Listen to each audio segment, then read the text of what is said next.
Hi, everybody. Welcome to a special interview on Powerbombshells. Today, I am joined by former WWE writer and producer Michael Leonardi.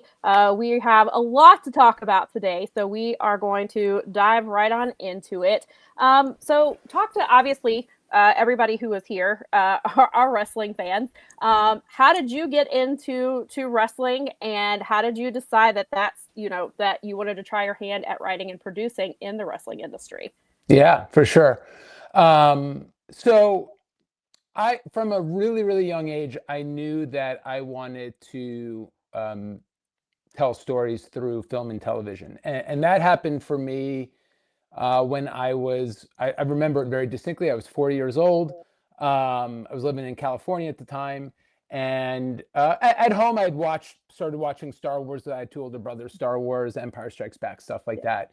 And I actually went and saw Return of the Jedi in the movie theater in 1983, and just remember walking out of there being like, I asked my dad or whatever it was, like, what do you call the person that makes the movies or whatever? He's like, oh, it's George Lucas. This is the director. Obviously there's more to it, but I'm like, Right. that's what I want to do when I grow up. And from that point, literally on, I knew that I wanted to be in film and television. And Mhm. so, shortly thereafter, obviously Hulkamania came into the Yeah. global vision, and Right. so naturally, so I was, probably when I started watching wrestling was 84, 85, 85 probably. Hmm. Um, got the LJN character, the rubber dolls and Right.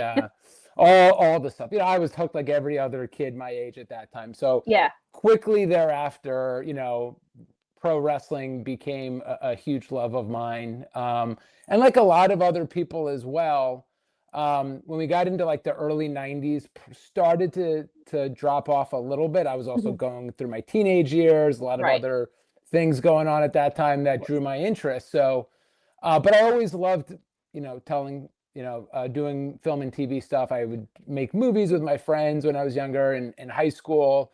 I took television production and we ran a local cable show. So I was throughout my childhood and into my teen years.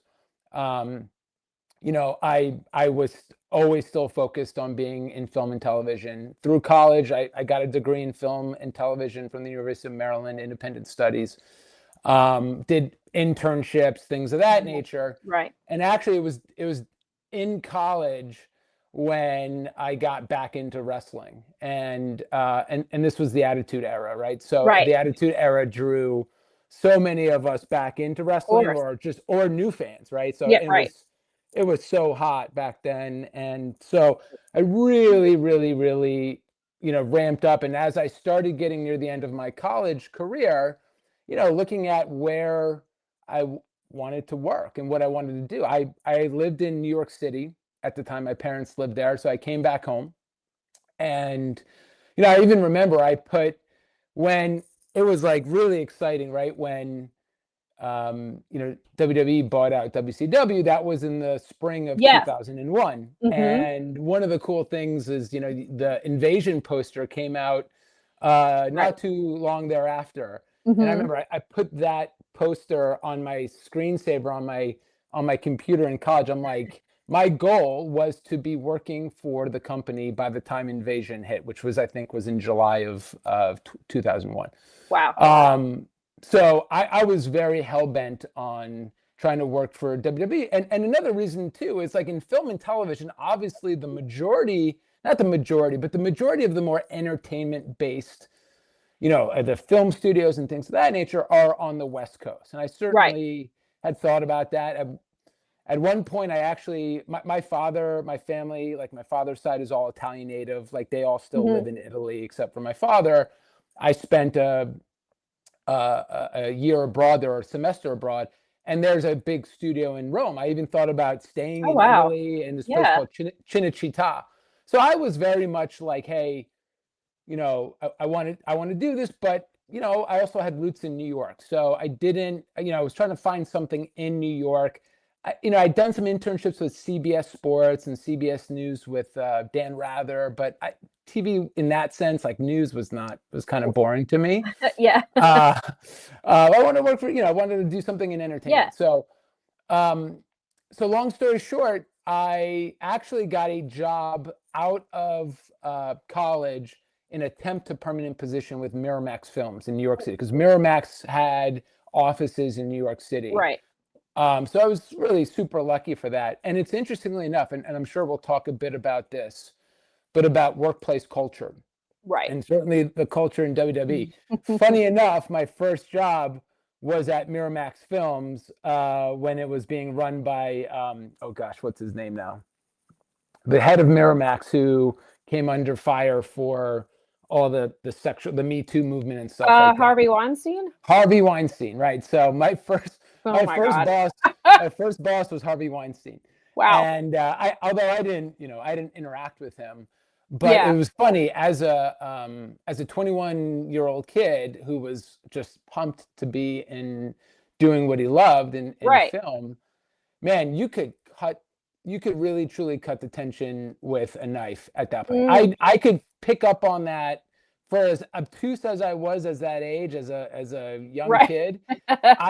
It was so bad that you could feel it. Like Wow. it was a pretty toxic workplace. Yeah. And I was like, wow, this place is not great. And so interestingly enough, I played basketball my whole life, grew up Mhm. playing basketball in high school and stuff like that. And after college, I played pickup basketball in the city. And there was a run that I used to have with a bunch of guys that were in like ad agency positions. They were film and television guys. They were DPs or directors or whatever that Mhm. is. One of the guys would occasionally do some contract work for WWE, Mhm. and he sent my resume in. I got Yeah. an interview, and got the job. I started in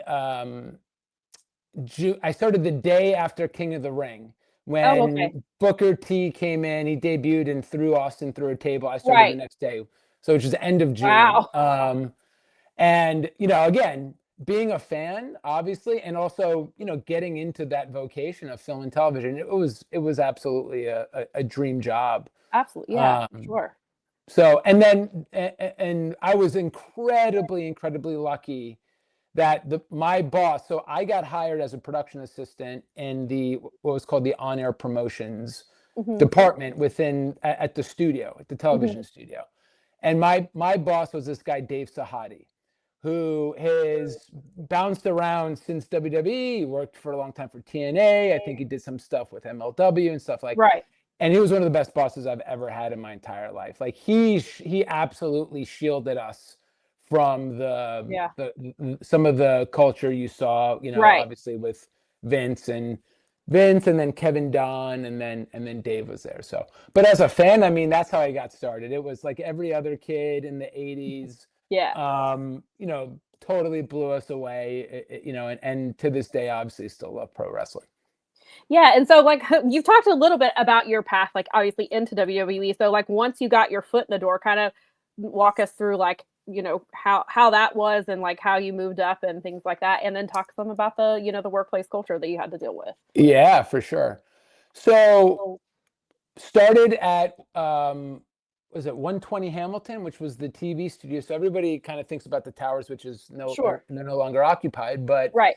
the television studio was a separate building, about a mile or two away from the towers. So Hmm. I worked there. Like I said, I worked in the on-air promotions department under Dave Sahadi, a couple other guys who were very influential for me. This guy, Kevin Sullivan, who went on to do a lot of work with AEW. Yep. And Barry Bross is another guy, is an incredibly talented guy. Hmm. There's Doug LeBeau was there as well. Doug LeBeau's also done a ton of work. So a lot of kind of OG guys that Yeah. had done a lot in the studio and for TV. But and it was a lot of on the job learning too. It Sure. was one thing that's very interesting, just people don't know, like in New York, obviously New York is heavily unionized. And so you Mhm. couldn't edit, like if you wanted to go and jump on an editing machine, at that time we had linear and nonlinear editing machines still. Like Uh-huh. nonlinear was just coming into play. Right. but you couldn't actually physically edit. And I wanted to be able to like edit and create stuff as well. So my Right. doggy, sorry. That's Um, okay. she's gonna get comfortable. She's So good. one of the things that I loved about working in Stanford was I could go in and edit my own stuff too. So it was a lot Nice. of, Very cool. really learning, conceptualizing, writing scripts, coming up with ideas, getting them approved, then, going in there and finding the footage and editing, and then going Yeah. into post-production, going to graphics and stuff like that. So anyway, I worked there as a production assistant, did kind of boring, mundane work, support Yeah. stuff, but it was all really exciting.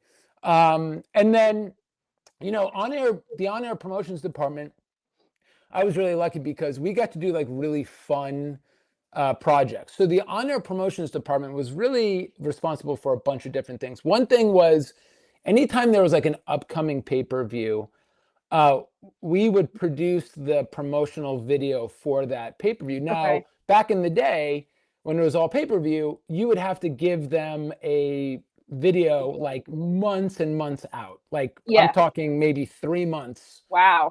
away from the actual date. And so Uh-huh. like we don't know, there's no storylines yet. You can't give away anything. You can't. So, you have to come up with some more general themed things. And this is where we got a lot of like really fun videos. So any of the like old SummerSlam barbecue videos, or Yeah. like you have Brock Lesnar F5ing a shark in the beach. Yes. Like Right. um, there was a great one for Survivor Series that I was just thinking about when John Cena was really, really young. I got to hang out with him in Mount Vernon, New York. We did this thing around football because it was like a football motif. So like we got to do these really fun projects where it was, we bring in talent, we do some really kind of, and Dave Sahadi was kind of known for doing fun, different like Hmm. comedic things. He Right. was the one that did the one at the towers where, it's like they're like walking through the office and someone gets thrown through the Yes. glass, the Yeah. conference room I glass or remember whatever it those. is, Yeah. yeah, like those types of videos, Right. Okay. Yeah. So from there, we would do that. We also were responsible for vignettes, and that's where a lot of Mhm. the, kind of the Muhammad Hassan stuff comes from, because Right. our department was responsible. Anyone that was coming in that was new, either an up and coming or somebody coming in from WCW or whatever that was, whenever we had to do whether it was mysterious vignettes or, Hmm. we were also responsible for those as well. So we would do like promotional pay-per-view Yeah. videos. We would do character vignettes. We would also do like the cold opens for the pay-per-views, not for Okay. the shows themselves, but for the pay-per-views. So Cool. Very cool. Honor Promotions did actually and had its hand in a lot of Yeah. different projects at the end of the day. So I did that for a few years. I was lucky enough that I got promoted pretty quickly. Once Dave Sahadi left, and we had John Gaborik, who's better known as Big. Hmm. He was the original guy that was part of the Tough Enough Yes. series. Yes. He ended up coming in and managing that department, and I was promoted to associate producer, and kind of my roles and responsibilities continue to increase, where I'd spend more time on some of these projects, either spearheading them or assisting in some way. And I that was the role that I served up until 2005 when I left the company. Wow. Yes. You did like a lot. You did a lot. And so, what was it like? Kind of, you said you wanted to be there, like by the time Invasion started. So, what was that like to be able to be like to meet that? Like you basically manifested that goal. And so, what was Yeah, it like to have that come to fruition so quickly? yeah. It was a bit surreal. Yeah. It's it's like when you're hell bent on trying to do something, look, you network, you make calls, you do whatever you can to get it, and Yeah. I just was very lucky. I mean, I had the requisite resume. I went to school for that. Yeah. I had done a lot of really great internships and stuff. So I was just lucky enough, right place, right time. But to be able to, as a fan, um, you know, it was surreal. And really funny side story, as you just kind of note this. And this is like a whole conversation about, I've heard people talk about this in the past about like having like marks in the business. I'm like, Right. they're all like all the wrestlers are marks. They were all Yeah, marks. They right. were all fans. Yeah, I think I remember Big Show. I think famously said at one point about like the trouble about having marks in the business. And it's funny, like most of the wrestlers, Big Show is obviously a very unique talent because of he, course. part of what brought him into into wrestling was because of his sheer size. It wasn't Exactly. necessarily he wasn't necessarily a fan growing up, but yeah, we're all fans. You better be a fan, obviously, because you need to know the product really, That's what really well. yeah, right, exactly. That's you want people because if you have, I mean, sure, there's people from the outside who can add entertainment value, but if you don't know the product and you don't have the background, then you're not going to be able to, I think you're not going to be able to connect with fans in an authentic way. Correct. I agree 1,000%. So, but the side story was when I first came in, we had this um, room in the studio called the tape room, which was really Uh-huh. quite literally all where the like if we're doing any kind of satellite stuff, if we're Mhm. kind of sending stuff off to UPN or ingesting things, it's where everything got brought in, archive wise, video wise, stuff like that. And Right. there was a guy in there. I remember his name was Steve, and he used to call me Mark. And I'm like, my name's Mike, and it's like, but he Right. kept calling me Mark, and I didn't pick up on it for like a Right. month that he was obviously ribbing me, just calling me Right. Mark all the time. I'm like, and then I finally got it. I'm like, oh, I see. Like, because, and the point was like, I did my job. I was never inappropriate, but Of like, course. yeah, you love what you do. Like, it's Yeah. like you're doing your job and getting to like be in wrestling, Yeah. getting to interact and work with like every wrestler, that you can imagine was amazing. It was surreal. It was a dream job. Yeah. And what were I think some of the things that we kind of hear like with these jobs and things like that are the hours. So what were the hours like where especially when you're getting ready for a pay-per-view and things like that, were you working like Oh yeah. in like 12 and 14-hour days? Oh yeah, for sure. And like it's funny, we always ate dinner there. Like in WWE, the studio would buy us dinner if we worked Yeah. late. So and everybody worked late, Yeah. honestly. I would sleep there Wow. a lot because especially so um, one of my jobs was logging the shows as a production assistant. Mhm. What one of the things you would do is you would log the shows real time, for sound bites or for shots that you thought were just like an awesome shot, right? So Yeah.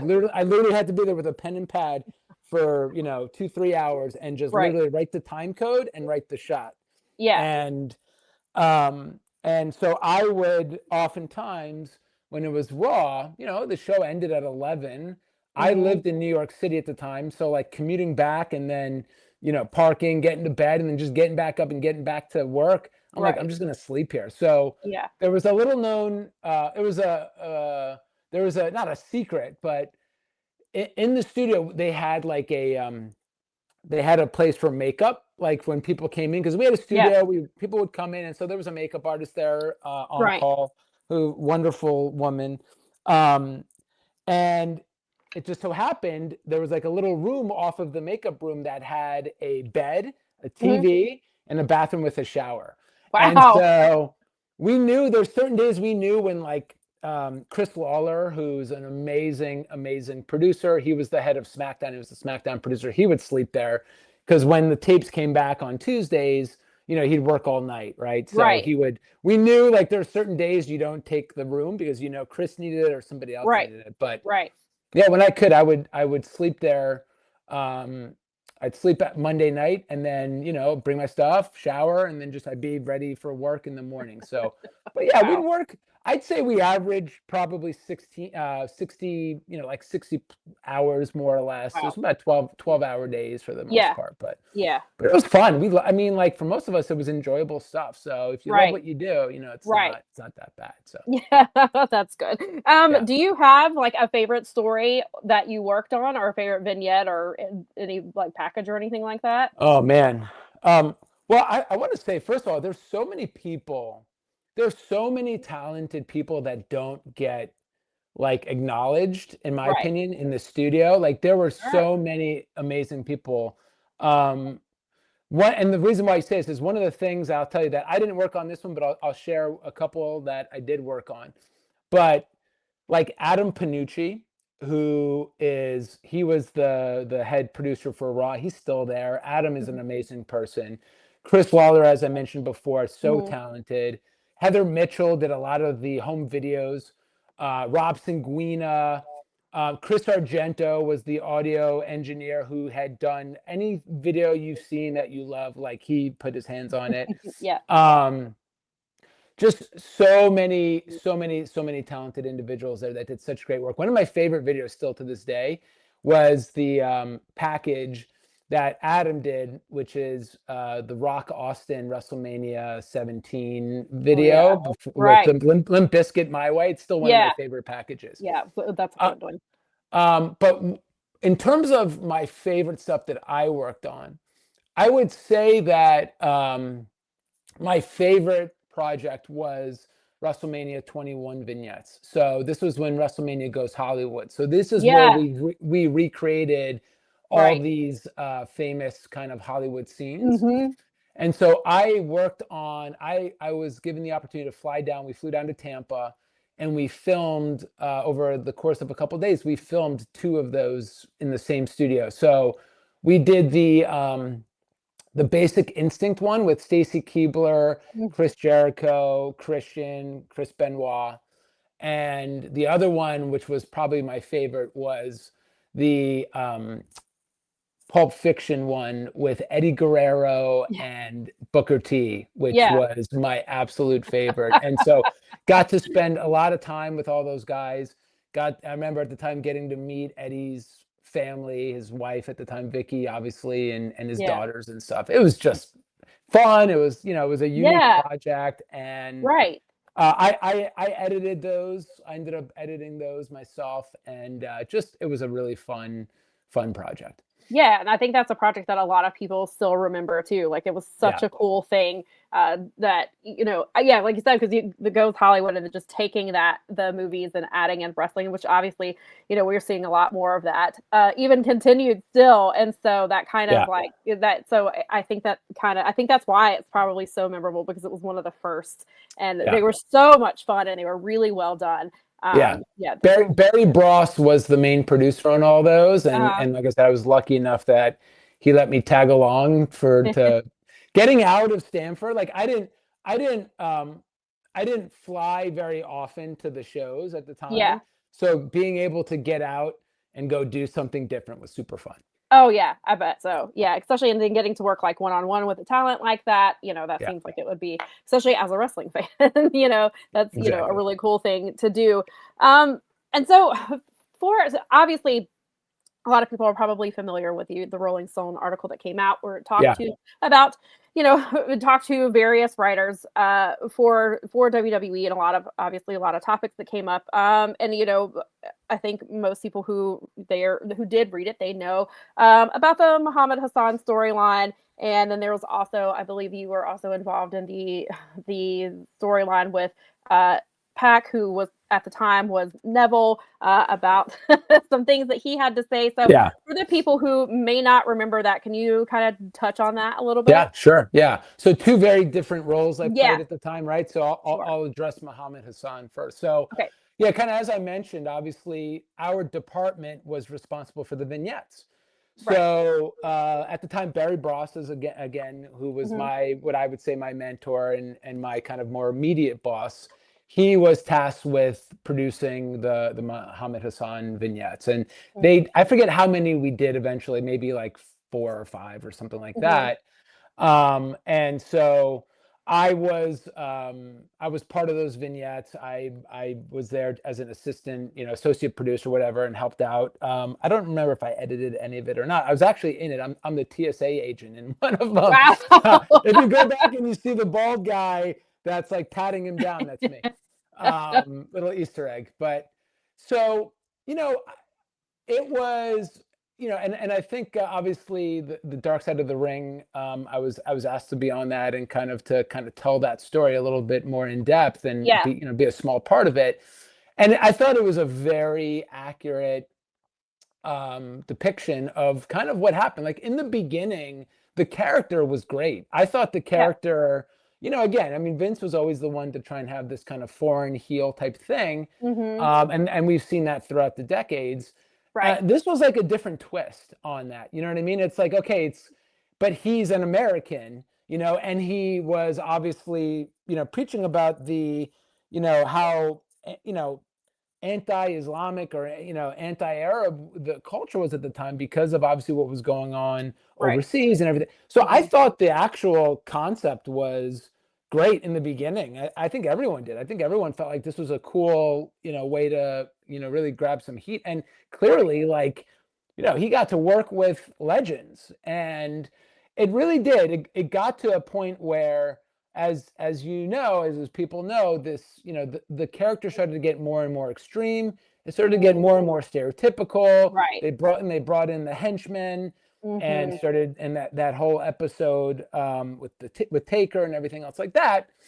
So and then the backlash. Like what I said honestly was that in the moment, so it was happening in real time, and there was just so much uncertainty with everything. So in some ways, the one thing I do want to say is that, the show was taped on a Tuesday.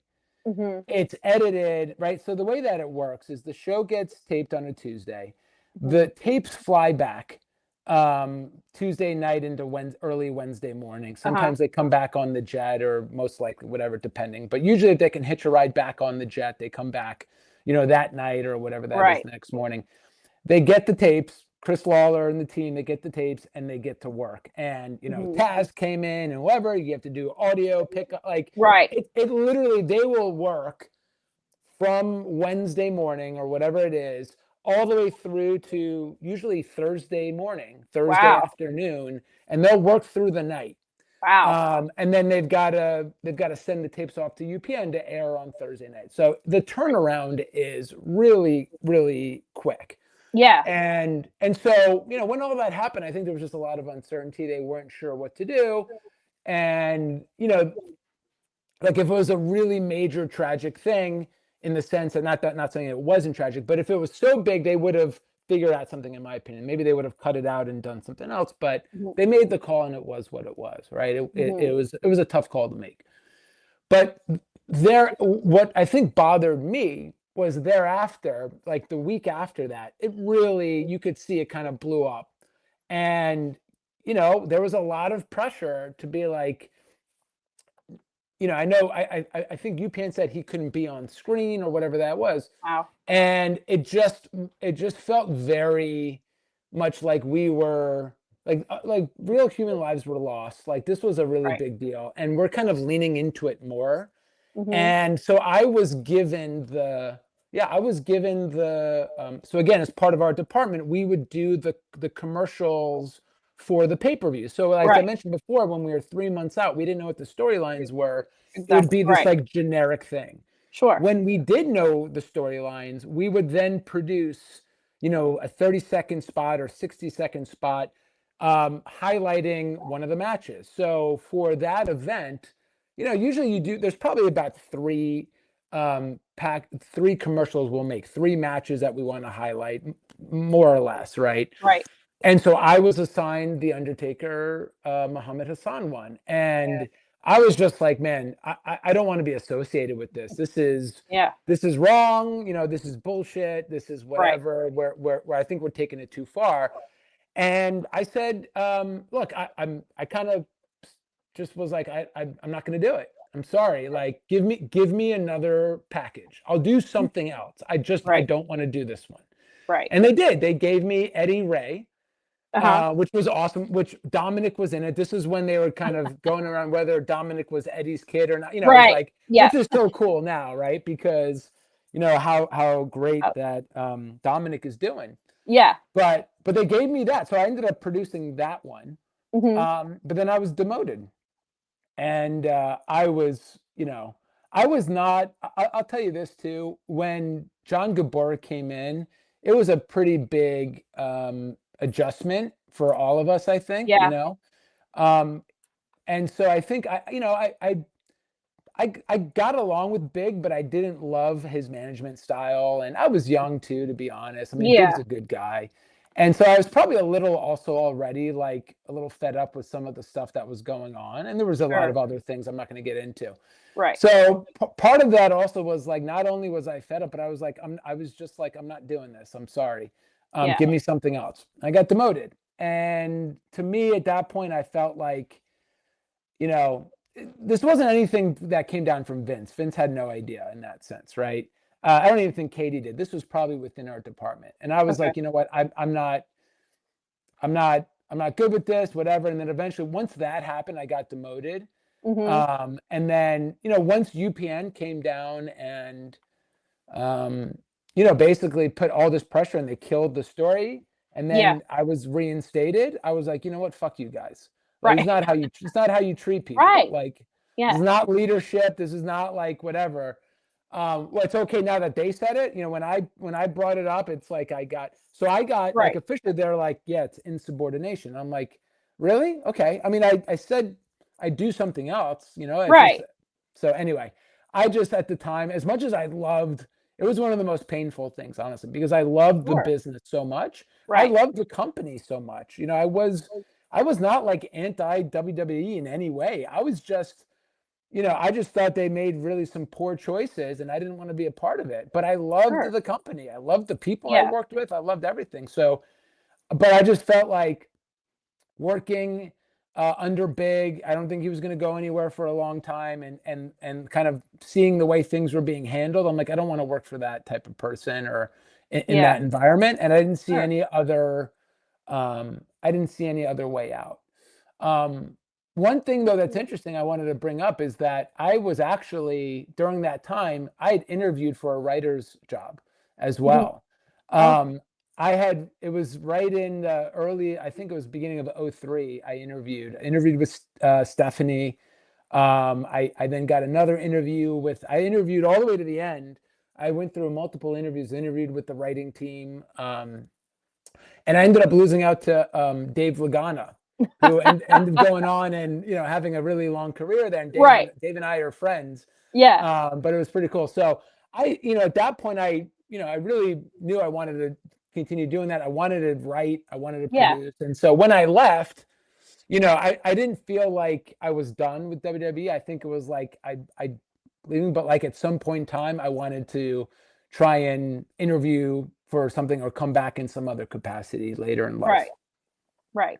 And so what was that like? So in that time frame, like when you left, so did you kind of I'm trying to remember what was the gap between you leaving and when you Yeah, it returned? was about 10 years. 10 So years. I Wow. actually, interestingly enough, what what gave me the courage to actually leave was I had a conversation with Dave Sahadi, who was no longer um, there, but he was somebody I had really trusted and I love so much. He's Mhm. just a great mentor and human. And, he kind of gave me the peace of mind to pull the trigger on that. And I went off and became an entrepreneur. So I kind of started my second career, kind of what I do now, and Yeah. get into that a little bit later. Sure. But I actually had worked for TNA. So Okay. I went over to TNA Uh-huh. and I had done on contract basis. I wasn't an employee, but they brought me in for a few projects. So I went down to Orlando and I also did actually, I think AJ Styles' first DVD. Like Wow. I edited his whole DVD. I did his whole So DVD. cool. Yeah, so I got to do and experience, a rising promotion at the time in TNA. It was super fun, and Yeah. did a bunch of events with them as well. And then I had done after I left, I started building a more of an entrepreneurial career. I had at one point partnered with Barry Bross as well, and we were doing videos as well. So we were kind Mhm. of like almost like a production company, Yeah. and so I'd done some random projects and like try to keep like the weapons kind of sharp and Right. you know took on editing jobs here and there or some small production jobs and did some other DVDs and some of the other industries. But I was during that time I was building businesses basically, and Yeah. I worked primarily in health, fitness, mixed martial arts. Right. So I did a lot of stuff in that. Yeah. So how did you end up back in WWE, and what was that? Because like you said, you could always kind of figured like that you'd wind up there again. So what was that like? What made you finally decide to try again? And what was that Yeah. process like coming back into after being gone for a decade? Yeah. Yeah. I mean, always loved WWE and pro wrestling, and Mhm. continue to watch. I don't think I watched as much. I wasn't in it as much as I Right. was obviously when I was working there and other things, Mhm. just because I got, super busy with business. Yeah. But interestingly enough, I was starting to get a little burnt out in my as an entrepreneur. Being an entrepreneur is like I was working 90 hours. Yeah. It was intense, right? Sure. And I got into a place where I was getting a little burnt out. My real passion was always film and television, and WWE as well. And I remember very clearly. I've been thinking about it, and to me, I always the for me the dream job was being a writer. Yeah. I always wanted, that was like the pinnacle for me. Mhm. And it's so funny. So I was thinking about it, and obviously getting a little burnt out. And I kid you not, when the Force Awakens trailer came out in December, I think it was like December of 2014.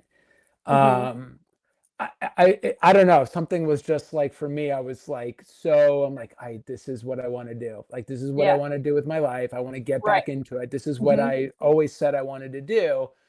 And that prompted me to reach out to some friends. I keep in touch with a lot of people Yeah. because we're friends. Like we were work Yeah. friends, obviously, but Facebook and everything. So Sure. I reached out to a friend of mine who was a production assistant at the time under me, who now had a much bigger role in the organization, Mhm. and he sent my resume in and interviewed. So I remember I went to the Royal Rumble, the 2015 Royal Rumble in Philly that year too, when Roman got booed out of the building and The Rock tried to come into and got booed out of the building, which um, I remember that so clearly. And at that point, I was kind of talking to them and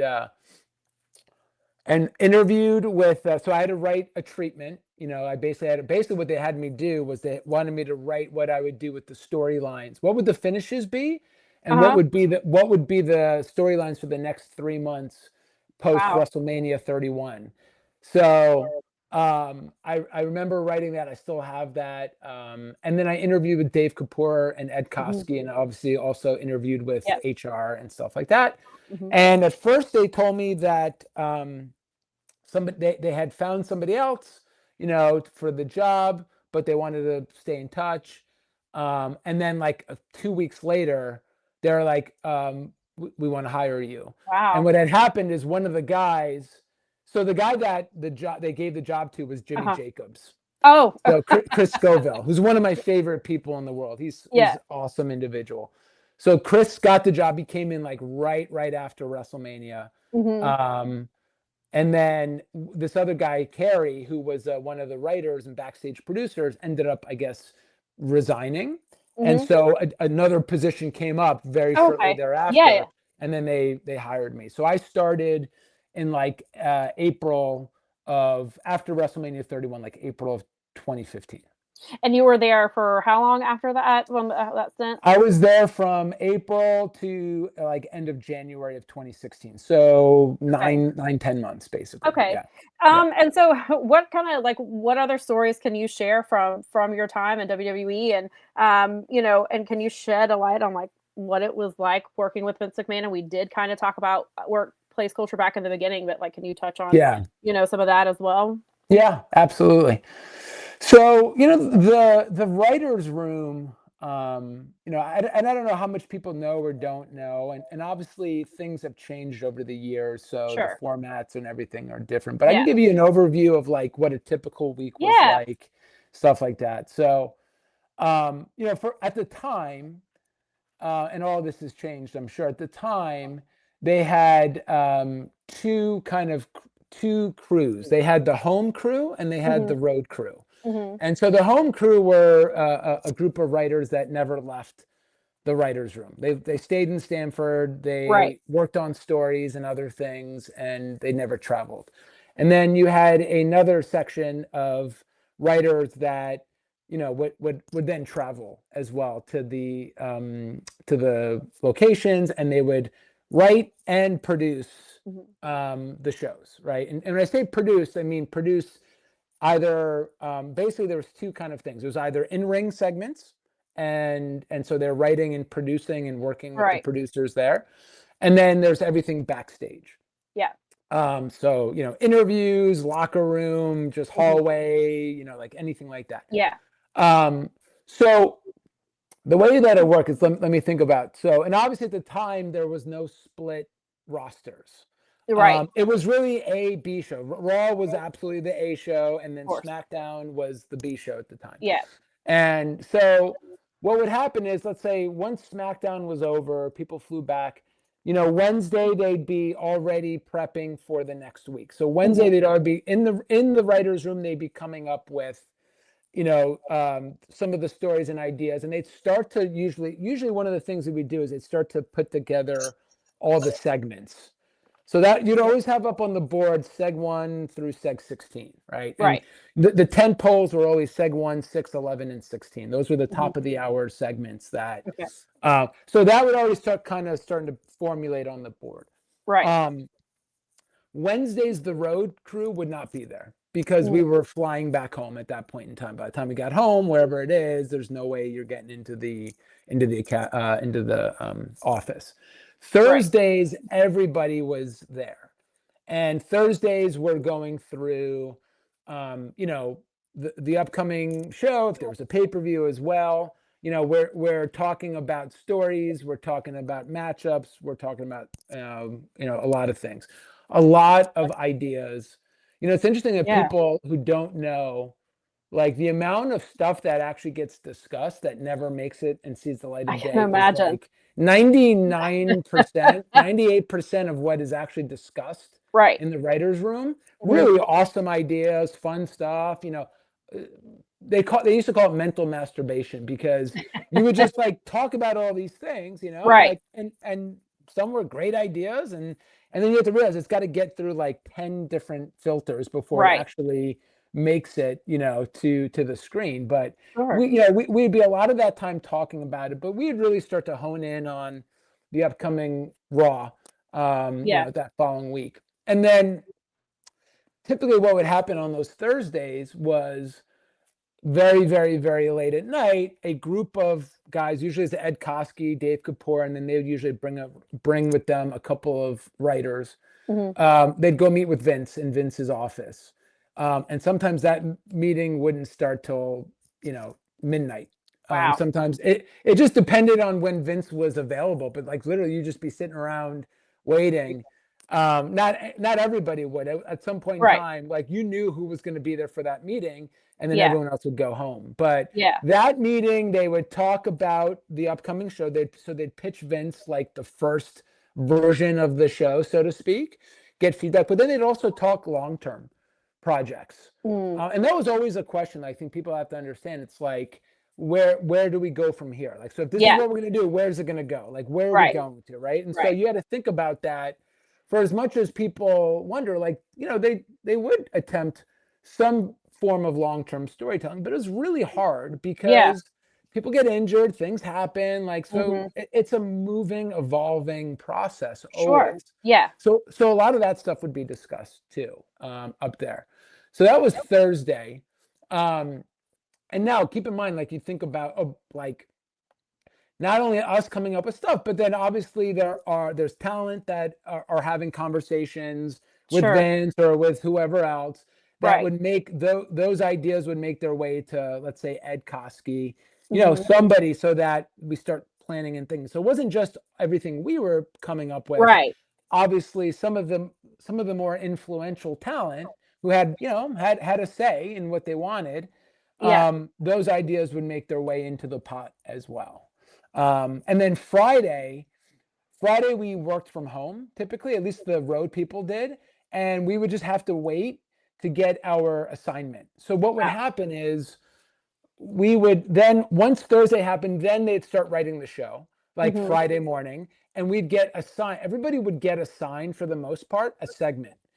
So we'd write an initial draft of that segment script on Friday, and then we'd have to get those, we'd have to get that in by the end of the evening. So literally, I would be with my family. It's a Friday. We like want to go out to dinner, and I'd have to be like on call. I had my phone, I had my thing, and like if I got the email like, here's your assignment, I had to be like, we got to go. Like I got to go home and just start writing, because that's just what it was, which is fine. I mean, so you'd write the show, we'd write those scripts, we'd get it in on Friday, and then they'd clean it up some more. The head writer would usually work on and clean it up. And usually there was two head writers, one from the home team, one that was kind of on the road. Right. That writer, would go through edits and edits and edits, and then a version would come out usually Sunday.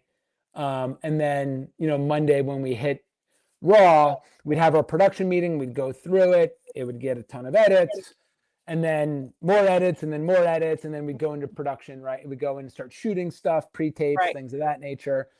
Raw ends, we'd jump in a car. If it was more than like 3 hours, if it was like 3 hours or so drive to the next city, we would we would rent cars and we'd just drive, If it was like 4 or 5 hours, they'd get us a bus, because it's just basically you're driving through the night, to wherever. So they'd get us a bus, we'd go to SmackDown.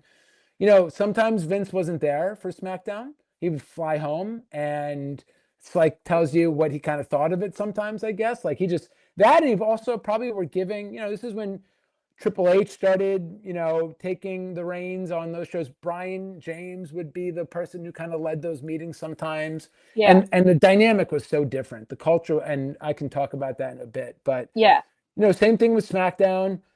We taped the show.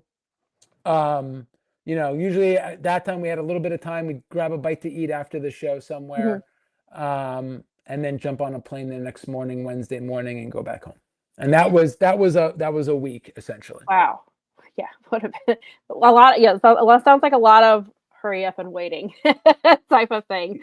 For sure. Yeah, for sure. There definitely was. Yeah. And so did you have any, and there's always been talk about how, and I don't know if this was something that you had to deal with directly, or if this was more for like the head writers, where you'd like a show would be written and then Vince would come in like last minute, like hours before the show started, and start over or take things out. Was that something that you ever had to deal with that? Oh, or was that yeah. like the head writer? Oh, no. Because usually by that point you're at the show. Right. So I dealt with that, because I went on the road very quickly. And so I was on the road team. I think I spent a week or two on the home team just getting like situated. And then I was on the road team. So the role of the writers on the road is a little more expanded. So we would go into the production meeting. Usually that meeting was around noon or so on that Monday. We'd go through the whole script. So like it'd be like at the front would be like Ed Koskey, Kevin Dunn, Vince McMahon. And then when Triple H was there, Triple H would be there as well. And Ed would like run through the whole thing. And sometimes we'd stop and we'd discuss. It'd be the writers and it would be the agents at the time. They call them producers or agents, to call them agents. Right. So people would be able to chime in and share thoughts and ideas, and we'd kind of brainstorm. And it was oftentimes then after that, things would not always, but sometimes like things would just get totally torn up, and it's like almost starting over from scratch. Like there was times where, so now you're rewriting the whole show, from 1 o'clock, at 1 p.m. you're writing a brand new show, and that requires, think about everything that requires. Now, don't get me wrong, packages that were being produced back at the studio, those weren't necessarily changing so much, but there would be things where it was, when you talk about pressure and timing, like you had to go produce a new thing or write a new script or whatever, and you do not have a lot of time to do it. Right. Which is what kind of happened with the MLK thing as well, right? That, Yeah. and sometimes some of these segments would get rewritten multiple times. Uh-huh. And that's exactly what happened. Around the pre-tape that I got fired for was that was, I think the version that I got at that point was probably the third or fourth Wow. script. Yeah. Yeah. And so can you, for our viewers who may not be super familiar with that, can you talk a little bit about Yeah. that story? Yeah, for sure. So basically, so again, going back to our roles real quick. So the writers we would write, and so the day of as well, when we were on the road, we would also write, but we were also producing and directing. So you served multiple, we weren't just writers, Yeah. we actually were producers. Yeah. So for me, I worked in, and I handled the backstage segments with, and so did a couple other guys, but the two main guys were myself and this guy, Darren Chiappetta, and some of the other writers did too, because there was a lot of segments. We couldn't do them all. Right. But I was mainly backstage. And it's interesting, like what you would see is like usually there were the guys, the writers that handled the Seg One in-ring promos. They usually, they were there the longest, they were the most trusted. Sure. There's guys that are still there today that did that. Like Yeah. and you'd find that certain guys and certain talent would like to work with certain writers as they built a trusting relationship. Yeah. So like John Cena would work with this guy, Ryan Ward, who's still there to this day, amazing, talented guy. This guy, Mike Kirschenbaum, did a lot of the Seg One stuff, worked a lot with like Seth when he was coming in, stuff like that. So like I would do a lot of the backstage stuff. And so basically the story is that it was January of 2016. It was Martin Luther King Day. We would always do, special tribute and stuff to Martin Luther King. Right. And again, this was one of those days where a lot of stuff got ripped up. And for me, basically we know who the talent was. We knew where we were shooting, but there was only so many camera crews as well, because we were shooting multiple. Yeah. There's multiple things that need to be shot backstage. Right. And there's only so many audio and camera guys and stuff around. So we have to wait till one thing is done so we can grab them and come over here and shoot this one and things of that nature. So very, very hectic. So I had gotten the script. By the time I had gotten the new script, we were already basically out of time. This thing had to be shot like very, very fast. Yeah. And and so I got the script, and the script called for it was a 8-man tag. It was Neville or Pac, whatever you want to call him, but it was Neville. It was Titus O'Neil, Mark Henry, and Truth was the tag team. And the script said very clearly, called for Neville to be like, well, I've got a dream too, and my dream is to win the Royal Rumble or whatever that was. Right. And again, I saw that, I'm like, oof. Yeah. It's a little tone deaf. Yeah. Neville came up to me, is like privately, he's like, Mike, he's like, man, I can't say this, dude. Like this is not going to come off very well. Right. And certainly, Titus and Mark Henry. And I think like, it's funny, like, because it was shot in like a locker room, but it was also used as a locker room for some of the guys. So I remember some other guys were there. Right. Like Dustin Rhodes was there, at the time he was, still Gold Dust. Right. And he's like, yeah, this is fucking, this is whatever. Everyone's like, look, this is terrible. Right. And we did not have time to go back to get updates and rewrites at that point. It was just like, we got to figure this out real quick. So, like we just brainstormed on what to do. And like, here's the thing too, like the way that I said it is like, look, if you wanted Neville to be a heel, that's perfect. Like, that's what you say. Right. Like, if you wanted to be but he's not a heel. He's a face. He's supposed to be a good guy. You're supposed to like, and like, Mike, that's a great line to use for a heel. Like, that would be like beautiful. And like, we got, this white bread Neville guy saying this stuff. I'm like, this British guy. I'm like, this is not good. So anyway, I think it was Truth that was like basically like, what if I say it? What if we make this kind of fun, and Truth is an absolute legend, such a Yeah. professional, so good with comedic timing and Yes. presentation. Yeah, He's like, absolutely. what if I say it? And everyone's like, I think that works, like, let's try Yeah. it. And so we shot it that way. My boss was there, Dave Kapoor, who he Mhm. was my direct report. Like Yeah. Dave Kapoor was the showrunner. Hmm. I reported to Dave. Dave was there. Dave didn't seem to have any problems with it at all. But after we were done shooting it, he was like, "Hey, do me a favor. Like, I think you should go down, tell Vince what we did, give him a heads up that we had to adjust the script or whatever that is, because you should." I'm like, totally get Yeah, it, absolutely. sure. Um, so I went down to Vince to share, with him. And I've told the story before, but he's in Gorilla. He's got headphones on. And Yeah. I'm like, hey, Vince, just wanted to share with you this thing, blah, blah, blah, blah. Takes off his headphones, turns to me and says, so you didn't give me what I wanted. And I was like, yes, sir, I'm so sorry. I took responsibility. I said, Yeah. we thought this was much better, blah, blah, blah, whatever. And then he Yeah. just laid into me and just kept, yelling at me. And I'm saying, yes, sir, yes, sir. And I'm trying to be respectful. I'm like, yes, Right. I'm listening. I'm learning. Yes. Yes, sir. Like, and Right. man, that pissed him off even more. He's like, you're not listening. You just want to get out of here. You're just saying that so you get out of here. And I'm like, what do you want me to say? What do you want me Right. to? Yeah. So Yeah. interestingly enough, he won't remember this, but Road Dogg was right behind me in Gorilla Hmm. waiting to talk to Vince.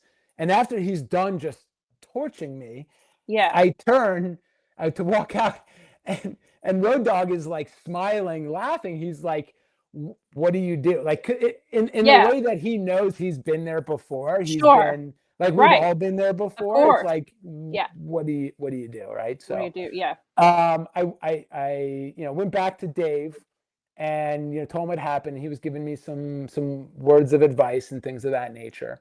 And then the next day at SmackDown, they gave me an assignment, and I got a direct note that said, "You do not send this in until every single word on this piece of paper is spoken exactly as it needs to be spoken." Wow. And it was with Titus and somebody else, I forget who. And I think it took us a couple hours because, like, this is the thing, like, yeah, you want to follow the script. Obviously, I am not talking about the benefit. I'm saying that we should be diverging from the Right. storyline, right? Sure. But like, guys always often will paraphrase, right? They're not going to say Yeah. every single like Right. consonant, whatever. Like, Yeah. um, but that was my punishment at the time. They basically was like, but I was probably already fired at that point. I just didn't know it, Right. because Dave spoke with Vince at some point, and I'm sure it was done at that point. So they Yeah. made me do that project. I remember we were in Ohio, I think like Toledo or something, um, something like that, and went home Wednesday, came into the office on Thursday, and I was let go on Wow. Thursday. So yep, Wow. that was it.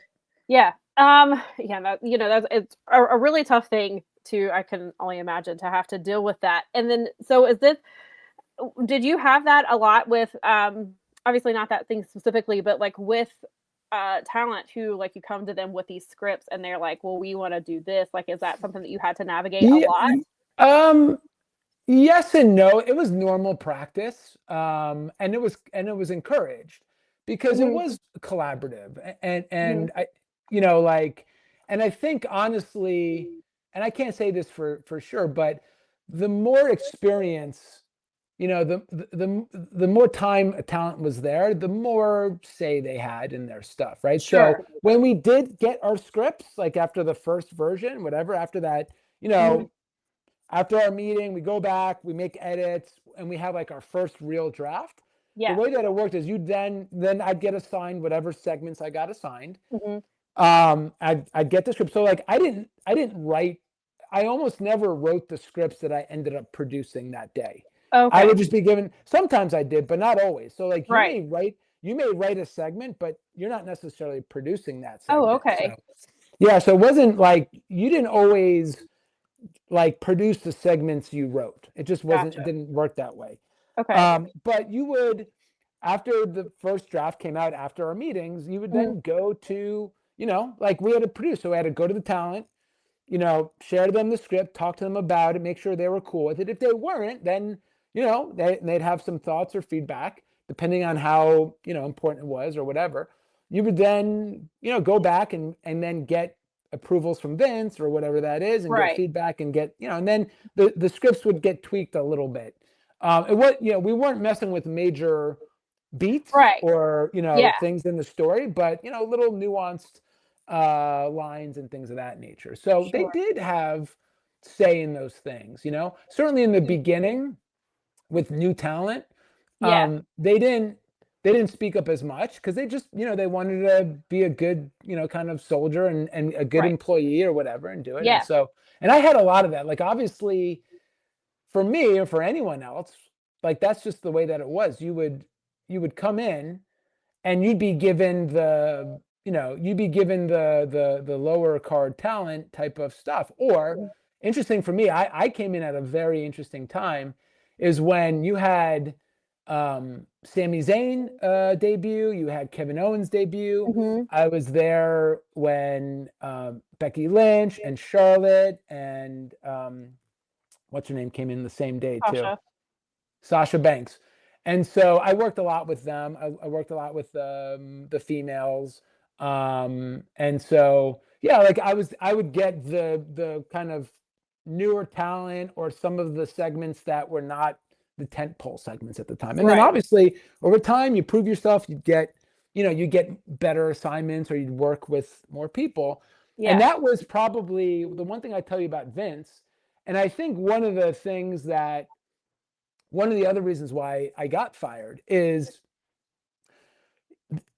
we knew this, and they would talk about it, is like there was a period of time from the, like, you'd start kind of under the radar, Yeah. and the more you did and the more assignments you get, you'd work with Vince more. You'd have to Yeah. go in and work with Vince more. And Right. so, but there was this kind of like danger zone where, like, you were either like, okay, you were kind of too low in the totem pole or out of Vince's, vision, so to speak, Right. to where he got comfortable enough with you that Mhm. felt like you were a good fit for his system. And like Mhm. that middle ground was like treacherous ground, because Right. like he didn't know you yet. He didn't necessarily trust or have that connection with you. Whatever, Mhm.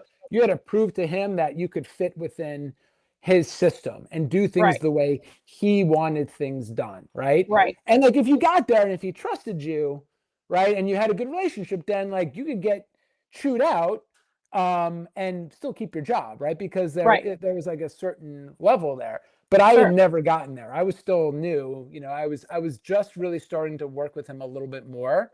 And I think he just probably felt like, especially with what I did, that like I wasn't a fit for his system. Like, I didn't follow the rules the way that it was supposed to be. That's kind of Right.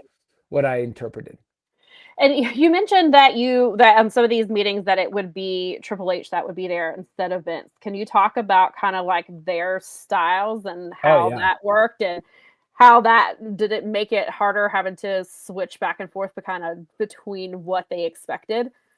Yeah, no, at that time, it's a great question, because I think about this a lot. Something that was very clear, I remember a couple of things. One is, when I would probably agree with Vince's ideas or things he said maybe like 4 out of 10 times. Mhm. Um, he's been there forever. The guy knows so much. Like, I Right. always say, multiple things can be true. Like, he can be a terrible person in many, many ways and things that he's done, but he Mhm. also has done amazing things, knew the business, understood things Sure. psychologically from such Mhm. a great depth, right? But I would say that I probably agree when he would talk about something or have an idea or something like that. I'd say I would internally, I'd agree with him like 4 out of 10 times, right? Like, Mhm. whatever it was. Right. When Hunter would bring something up, I'd probably agree like 9 out of 10 times. Like, Mhm. I gravitated more towards his perception on how the product should be Mhm. put out there. And Mhm. the thing that I would say is the best way to categorize the two of them is, if you think of the term sports entertainment, Mhm. it's, kind of equal, well, not equal parts, but part sports, part entertainment. Right. Hunter was 1000%, in my opinion, leaning more towards the sports side of things, the way Sure. presenting it. Like we always made a joke, like he loved the HBO sports presentations of these, like Yeah. the road to this match or whatever that is, like the Right. 24/7 stuff, Right. which is what you probably see now more than before, where Vince was more on the entertainment side. And that's not to Mhm. say that they didn't, both agree on like presentation. It's not to say that Hunter was only all like kind of more sports, like pro sports kind of oriented, Mhm. but there was definitely, in my opinion, this like Hunter was more on the sports side of sports entertainment, Right. and Vince was like more entertainment side of the entertainment. But to get back to your question about the culture, it was, man, it was like terrifying to try and speak up in those Monday meetings sometimes with Vince, because it Sure. was just he had created this just culture of like fear. Yeah. And that's not to say, one thing I think is really important, and I think, with the Rolling Stone article and everything else like that, is I think it was in some ways, it's not misrepresentative, but I think people need to remember, like, it wasn't always like that all the time. Like, Mhm. there was so much fun, so much laughter from Vince too. Like it wasn't always like this just terribly negative, Right. you know, fearful place. Mhm. It just, that was definitely a bigger theme than anything. And what the way that permeated throughout the organization was certainly, like, as an example, in those meetings, like people would be, not everyone, I mean, people that were there for a while would speak up, but people, we were afraid to speak up. I was afraid to speak up. I think Yeah. it took me like probably a couple months before I even felt comfortable starting to share thoughts and Right. ideas during those meetings, because Mhm. you're just freaking, it was just scary, like, Yeah. but so here's my point. On Tuesdays, when it was like Road Dogg who was running the meetings, Yeah. man, the energy was like so much higher. Ideas were flowing. Everyone's like a little Yeah. looser. Like you could just tell how that culture like really restricted the bandwidth of creativity Yeah. in the organization. Like it was a very, very clear thing. The bandwidth was just, when Vince was there and like certain things, the bandwidth shrunk.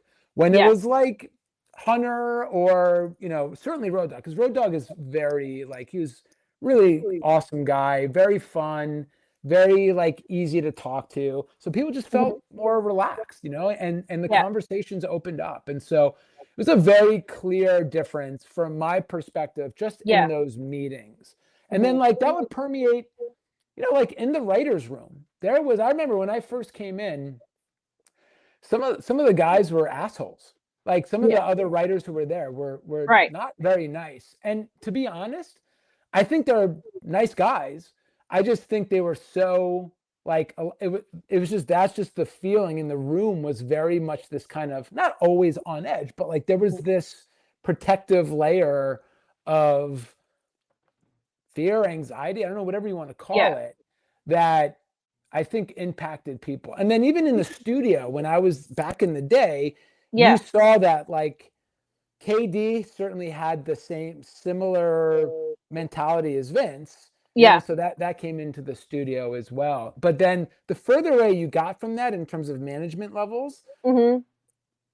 the the easier it was, that it kind of would dissipate a little bit. But as you got closer, like as you Right. got closer to Vince, you could really feel just that layer, that kind of layer of whatever you want to call it, Yeah. tension, fear, anxiety, stuff like Right. that. And would you say it was like comparable to what that feeling that you had working at Miramax? Was it kind of that same, like it just, you Yep. could cut the Yeah, tension with a knife absolutely. type of thing? Yeah, my time at Miramax was very limited, but the Right. time I was there, it was the same thing. People were just like uptight, Mhm. people were like this in some ways. And again, this wasn't all the time, but Sure. it's certainly, I've been, I'm 46 years old now. I've worked in many different environments and Mhm. corporations and things. And you just can tell there was a difference for sure. Yeah. Yeah. And do you think like I mean, I guess it is kind of getting the closer to Vince, but also it seems like one of the people that you're talking about were like Triple H and Road Dogg. Do you think part of that is because they were previously talent and they kind of had a different perspective on things, or is it just Oh, their personalities in general? that's a great question. I don't know. I think for one thing, they this is a guess. This is just speculation. But with Sure. somebody like Road Dogg, and Hunter, like, although I think Road Dogg at one point was let go, but um, I think they felt safer because they knew Vince. They had a better relationship with him, so Sure. they kind of probably knew that like their job wasn't at risk for saying the wrong thing or doing Yeah. the wrong thing, right? Right. So I can only assume that contributed to the nature of how they spoke and did things at the time. Yeah. Yeah. And we've seen obviously with the Netflix show, the WWE Unreal, and how that's premiered, and it does kind of take you backstage with the writers and things that are talked about. Yeah. So, what's your perspective on Unreal? Is that something that you think that they should kind of pull the curtain back on, or is it true to like your experience, or what are your thoughts on that show? Yeah, no, I mean, I think the show was obviously very accurate. It's very much the way that it's done. Um, Obviously they have to kind of tell a little bit of a narrative there, so it's Of course. there's a lot of editing going on, but Sure. uh, um, yeah, no, I mean like the the writers there and the way that it was presented, I think is and there was another part to your question. I'm sorry, I forgot it. I just if do you think that they should kind of pull back the curtain for the Oh, fans right, to kind of yeah. see? And so this is like my own kind of Yeah. personal thought on it. Um, I love that stuff, and I think for some people they probably do. I think there's an argument about, kayfabe and keeping a little bit for, Mhm. like keeping a little bit of that backstage stuff away so that people Right. can, you know, still, whatever. So, Yeah. um, I personally really like it. I think we're past this point of like people realizing obviously that this is a work. Right. Um and like look, I mean with the age of social media and what's going on, like clearly Right. people know that. So I love it because I also think it highlights not you don't see as many people, but I think it really does bring some attention towards the team overall, like Yeah. everyone in the backstage that are Right. there's again, like I said, it really is, I think, the premier, television production team in the world and what they have to do. Mhm. The writers and the producers and the agents, and then Sure. the guys in the truck and the guys back in the and the girls back in the studio and what they do. So I think they deserve to be, even if it's a little bit, to get that spotlight on them a little bit. Yeah. But I love it. I think it's great. And like it was really cool to see.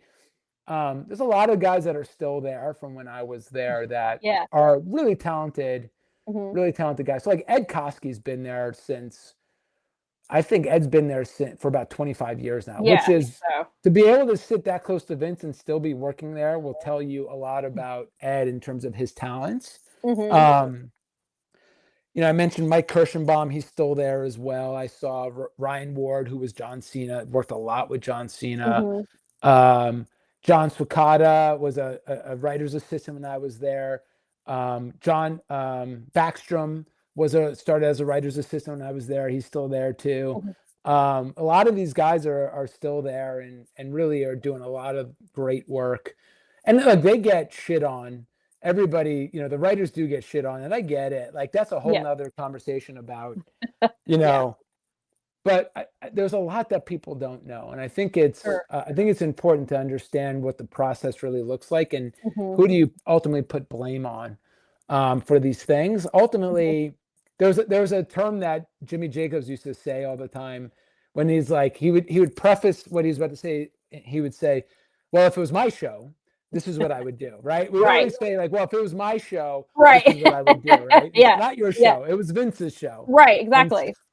and so we were at the whim of what Vince really wanted the product to Mhm. be at the end of the day. So Right. so much, like so many cool ideas, so many great ideas that would have worked. just never ever would see the light of day for a myriad of reasons, and Right. that's disappointing, but that's just the way that Sure. it is. Yeah.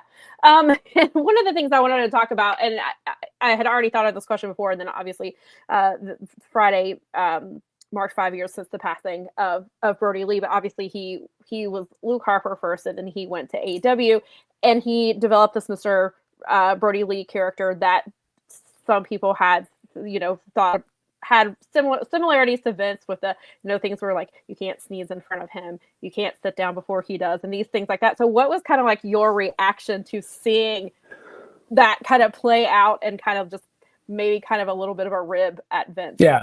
Yeah. And by the way, another talent that I got to work with, and I loved him. He was such a smart guy. Like for this big guy, he was so smart and so nice. Like there's a couple passings that really affected me for sure. His was one of them, but it's true. Like most of that stuff is true. Right. I remember one time, Tom Costello is one of the other writers. Tom did a lot of work with all the women. Like Tom, like again, when you talk about like writers and they'd work with Tom Costello was a writer who worked with a lot of the women. And one time he came into the meeting wearing, wore a suit. We all wore suits at the time, and he wore a pink tie. It was like a black suit with like a pink tie. Yeah. And he got like I don't want to say he wasn't like in serious trouble, but he got in trouble for it. He's like, oh, he's going into business for himself, huh? Like he wants to draw attention to himself because he was wearing a pink tie. But like Vince like got pissed at that for like I'll tell you another story. I actually ended up going on the road faster than I was supposed to because this writer, his name was Ryan Callahan. He went into Vince. He knocked on Vince's door. Like usually, Vince had his own place. Right. He knocked on his door and went in, and that's usually what you did. But for this time, for whatever reason, Vince flipped out, kicked him off the road, almost fired him because he didn't wait for Vince to say come in. So he knocked on the door and came in, like gave him a heads up, and like people would come in and out of Vince. They did that all the time. Yeah. Like people, but for whatever reason, at that moment, Vince was pissed off and almost fired him. Wow. And Ryan ended up going on and being like the head writer and all these other. Yeah. Like he was kicked off the road. Wow. Ryan Callahan was kicked off the road, and I took his place on the road. And then he was relegated to the home team, but all because he knocked and didn't wait for Vince to then say come in, right? Wow. As an example. And like I'll give you another example. Like but it's all pretty much true. Like maybe some things are embellished, once things get out, sometimes they get moved. But most of that stuff was real. Like I'll give you a couple examples. The first time I actually got called to Gorilla from Vince doing a pre-tape was, and this isn't as bad. This I get. When you do like a shot of like multiple people, and just the camera effect, if you're a little bit closer to the camera, you're going to appear bigger and taller, right? Because you're closer to the camera. Right. And usually when you have like a group of 4 people in the shot, maybe they're being interviewed and there's a couple of people there, sometimes there's a little bit of a natural curvature at the end to people kind of round it out. So I did a segment with Randy Orton, and Randy was on the end, and I guess Randy also knows this, and so Randy purposely shifted himself a little bit forward so he could just look bigger and taller at the time. Yeah. and Vince called me down. He didn't yell at me, but it was one of those things where it was like a teaching moment. He's like, you got to look out for Randy or anyone. Like they're going to stand, sometimes they want to like look bigger. They're going to stand a little bit closer to the camera. So, I mean, like little things like that. But like, I'll give you another example. I remember hearing the head of SmackDown, the head writer for SmackDown, one time was coming back because Vince chewed him out, and he goes, "If I say the sky is green, the sky is green." And it was like, if I say this is the way the physics of the Right. world is in our Sure. WWE, that's the way. But then the problem is sometimes the sky would be purple, and sometimes, like, meaning he would say this is what it is, and Right. then at some point that those rules would change, and like Mhm. nobody knew. There was no book for us, despite what, Right. I think I saw once in terms of like the announcers had some rules on that. We Yeah. never got any like rules on like what you did and what you didn't do, Right. but you learn pretty damn quickly what, Mhm. just by people saying like, yeah, don't call it a belt. Don't Right. ever call it a belt. Belts are what Right. people wear around their waist, Yes. right? Like to hold their Right. pants up, right? Yeah. Yeah. Don't call it a faction or, like 1000%. The majority of the stuff you probably hear about that stuff with Vince is true. Yeah. Yeah. Absolutely. Yeah, definitely. I can see that. So how has working for WWE affected your wrestling fandom? Is it something that you still watch? Do you watch WWE or other companies, or how does Yeah. that? Yeah. No. No, I still watch. I'll tell you this though. Obviously, I don't. I will watch the big four typically, like Royal Rumble, WrestleMania, Survivor Series, Right. SummerSlam, stuff like that. Mhm. Like I'll watch those. Those are always Yeah. like and then I will follow personally. I follow a lot through social media. Like I'll Mhm. I'll I'll catch all like the reels and the highlights and Yeah. stuff. But I don't watch right now. Like I don't watch the shows through. If I know something big's happening, or like obviously like the night after Gunther beat Cena, right? Right. Like I, Yeah. I wanted to see how they How I handled it. how they carried that forward, right? So Right. there's certain times where I'll tune in when I Right. know something that's kind of worth watching is going to be worth it. I just Yeah. don't watch as much, and part of that has to just do with my personal schedule as well, in Sure. terms of busyness and stuff like that. So, Yeah. but I still love the product more than any. I mean, I don't think you get I guess for me, there's things about just storytelling, and I think it's still pro wrestling is the coolest form of storytelling out Yeah. there. It's the most unique, thing out there that I've ever seen. And one of the things that I love the most, I still love to this day, is the pop. Like I like being in the arena, like at times, like if we knew someone was coming out or whatever. Yeah. I remember one time when Brock came back after WrestleMania 31. He lost, and he was gone Mhm. for a few months, and usually he came back. And I knew Brock was coming back or somebody was coming back. I would kind of sneak out into the arena just to like hear the reaction or Yeah. whatever that is, because it's like it's addicting. Like the Sure. energy of like 20,000 people popping is like you don't get tired of that. Yeah. Right. Definitely. Do you have, I mean, just for wrestling promotions in general, do you have like any advice when it comes to storytelling, or what you would personally like to see like more of or less Yeah, of? no, yeah, it's funny. At the time I remember I even pitched to do, I almost pitched this idea at one point to do a little bit more cinematic stuff when we could, storytelling wise, that would maybe Yeah. even bridge. Like I'm a big nerd, big pop culture nerd. I Yeah. watch all the, I've been a fan of all the Marvel stuff and Star Wars and all that. And Sure. so like even like the idea of like end credit scenes, like once the show's ending, like if we wanted to tease something for next week, like, this idea of doing a little bit more professional storytelling, maybe getting a little bit more of a cinematic camera and like shooting things when you could do those things, Yeah. um, stuff like that. But in terms of like storytelling, I think you have to, like, an argument that a lot of people make is, when you're producing that much content on a weekly basis, it's not Mhm. just the shows, and then you have the sub shows. Right. At the time we were doing we had like three or four other of these like kind of smaller shows. Like there's a format you have to follow. Like there's a Right. reason why movies have three arcs. There's a Yeah. reason for, there has to be some consistent structure.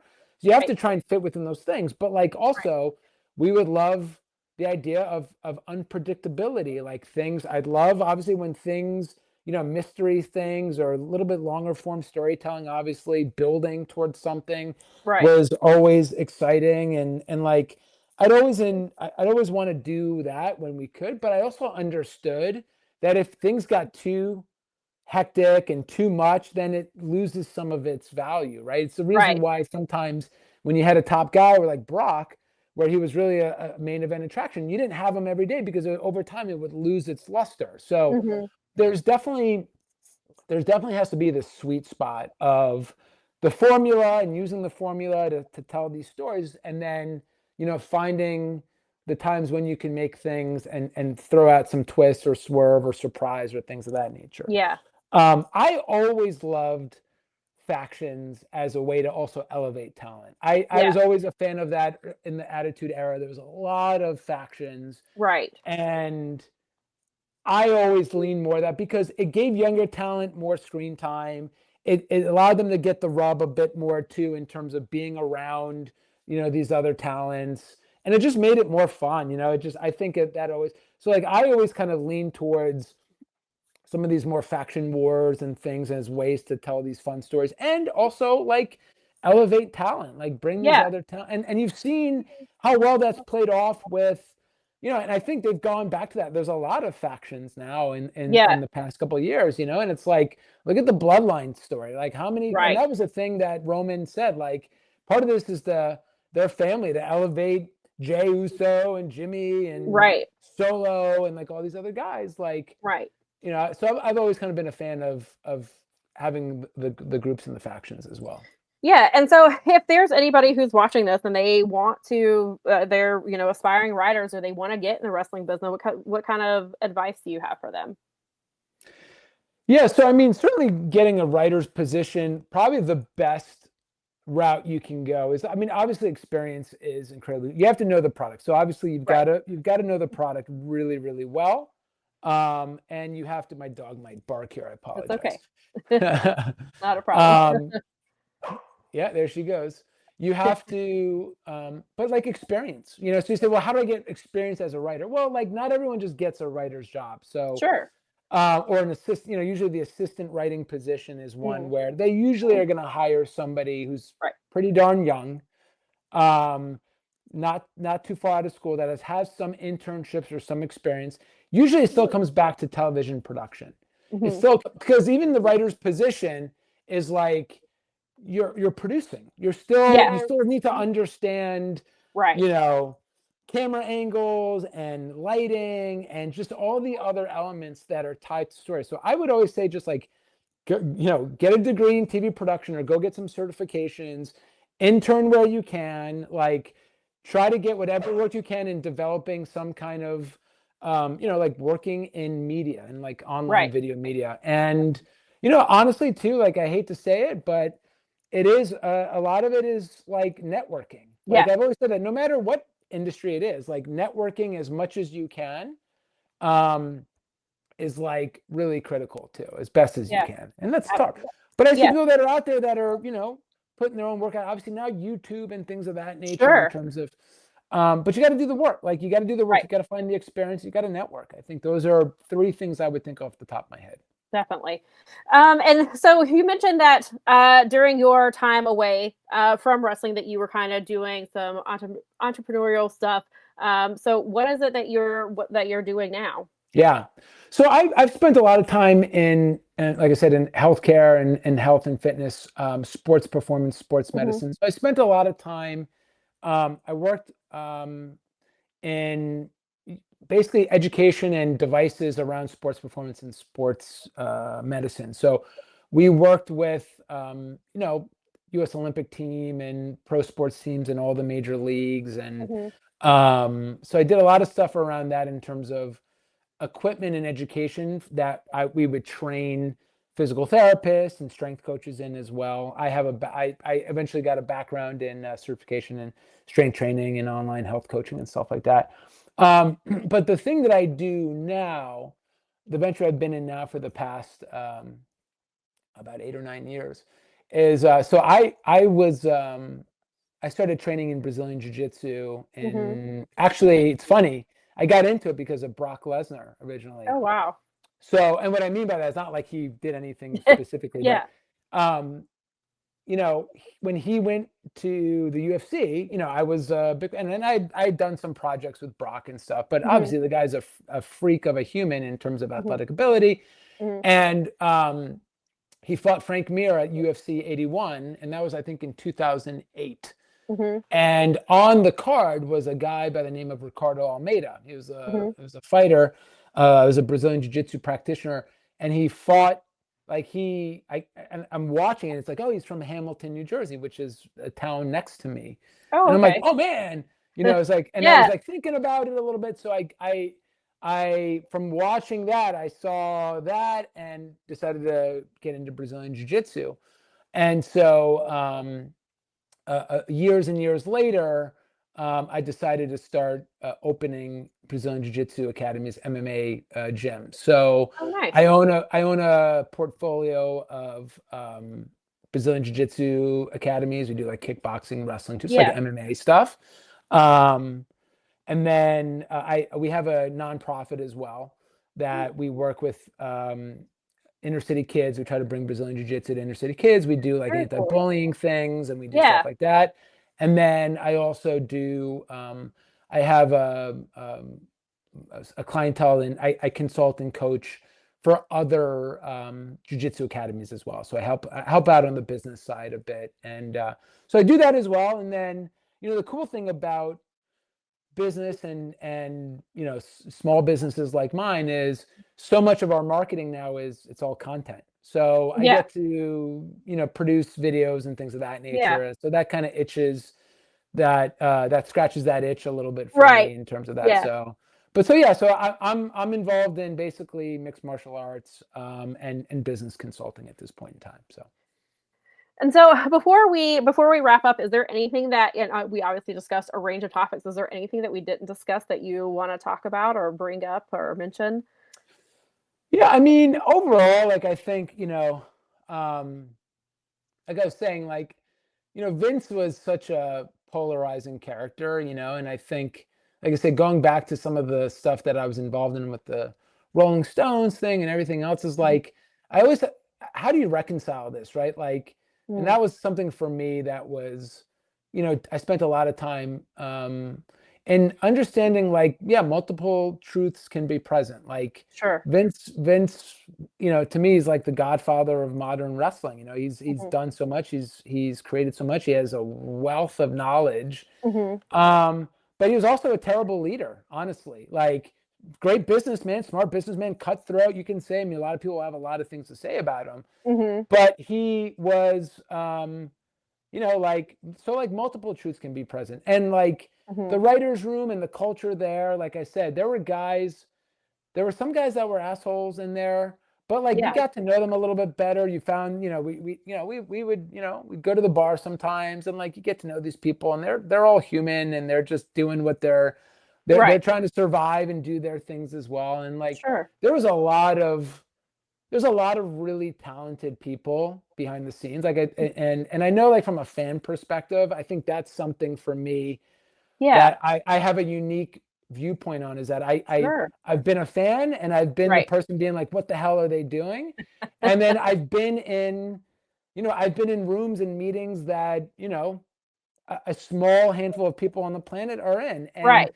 when you see the depth of knowledge and the conversations, and understand all the other variables that Mhm. go into making decisions as to the Right. direction of the creative and things of that nature, and the different filters and everything else, I think you start to have a little bit of better understanding of, like, it's just not that simple. Like, Yeah. it's complicated. There's Right. a lot of personalities, a lot of things Sure. that and ultimately, it's like the more you just try to sit back and enjoy the product as much as you can. Obviously, fans can say and do what they want. That's Yeah. part of the business. We Right. cheer and we boo for a reason, and we get to do Yeah. that. It's really important.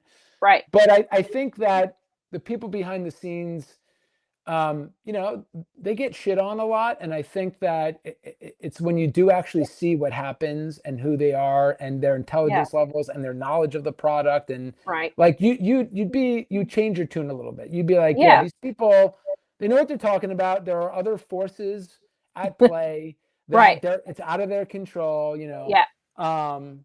But you know, it's like enjoy the product, you know. It's like enjoy it as best as you can. And that's what I try to do is say like, look, at this point it's, you know, it's there to help us kind of escape for a little bit from our life and be Mhm. entertained and enjoy it as best as you can. Yeah, definitely. And if there's if any of our viewers want to find you, is there any social media or websites or anything that or if they want to reach out to you about maybe getting some writing advice or anything like that, how can they Yeah, contact you? I have nothing to sell, so Okay. but if they want to find me on Instagram, my handle, I guess that's what you call it, a handle. Yeah. It's Mike Prof Mike. So Mike Prof Mike. Uh-huh. So Mike Prof Mike. Okay. Yeah, and yeah, if they want to reach out, they can DM me. You know, I'm happy to chat or do whatever. Or just give them whatever you know tips I can, or they want to hear some other stories or whatever. That's fine too. But Yeah. yeah, you know, I don't have any like kind of aside from my businesses, Right. which is something different, right? But Of yeah, course. cool. Right. Okay. Well, thank you so much for your time today and your stories and sharing your knowledge with our viewers. And you are definitely welcome back anytime if you want to come share some more stories. We would love Oh, to there's have you. lots more stories, by Oh, the I'm way. I sure there promise you. are, and you're welcome anytime to stop by and come share some stories. I would love to talk to you some more. I really enjoyed our time together. And again, thank you so much. Same here. Thank you, Sam. Appreciate it.